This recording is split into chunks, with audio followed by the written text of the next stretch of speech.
பைபிளில் கடவுள் எவ்வாறு மக்களின் ஜெபத்திற்கு பதில் தந்தார் தெரியுமா? பழைய ஏற்பாட்டில் கடவுள் பல்வேறு விதங்களில் மக்களின் ஜெபத்திற்கு பதில் தந்தார்.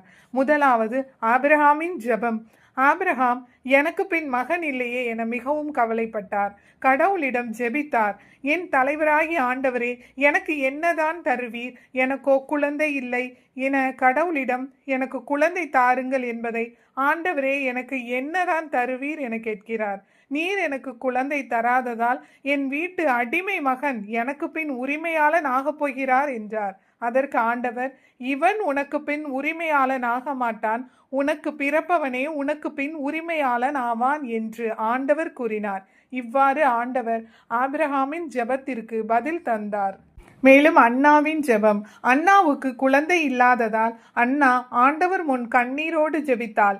அன்னா மனம் கசந்து அழுது புலம்பி ஆண்டவரிடம் மன்றாடினார். அவ்வாறு அவர் ஆண்டவர் திருமுன் தொடர்ந்து மன்றாடியதால் ஆண்டவர் அவர் விண்ணப்பத்தை கேட்டு அவருக்கு சாமுவேலை கொடுத்தார். இறைவாக்கினர் எலியாவின் ஜெபம்.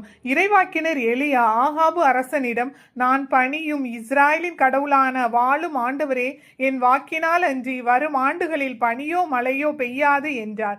ஏனெனில் அவர்கள் உண்மையான கடவுளை விட்டுவிட்டு பொய்யான பாகாலை வணங்கினர். எனவே ஆண்டவரும் அவர் ஜெபத்தை கேட்டார். அதனால் மழை பெய்யவில்லை. பின் மக்களை உண்மையான கடவுளை நோக்கி மனமாற்றிய பின் மழைக்காக கடவுளிடம் வேண்டினார். மழையும் பெய்தது. தானியேல் தினமும் 3 வேளையும் ஜெபித்தார். அவர் கடவுளை மட்டுமே வணங்கினார். இதனால் அவர் சிங்க குகையில் போடப்பட்டார்.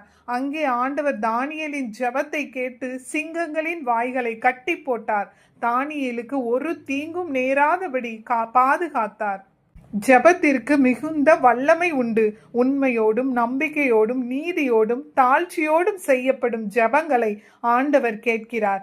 எரேமியா 33:3 என்னிடம் மன்றாடு, உனக்கு நான் செவி சாய்ப்பேன். நீ அறிந்திராத மாபெரும் செயல்களையும் மறை பொருள்களையும் உனக்கு நான் விளக்கி கூறுவேன். இந்த வசனம் நம் ஜெபத்திற்கு பதில் தரும் நம் ஆண்டவரின் வாக்குறுதியை நமக்கு எடுத்து சொல்கிறது. நம் ஆண்டவர் இயேசு கிறிஸ்துவை நோக்கி ஜெபம் செய்வோம், ஜெயம் பெறுவோம். ஆமேன்.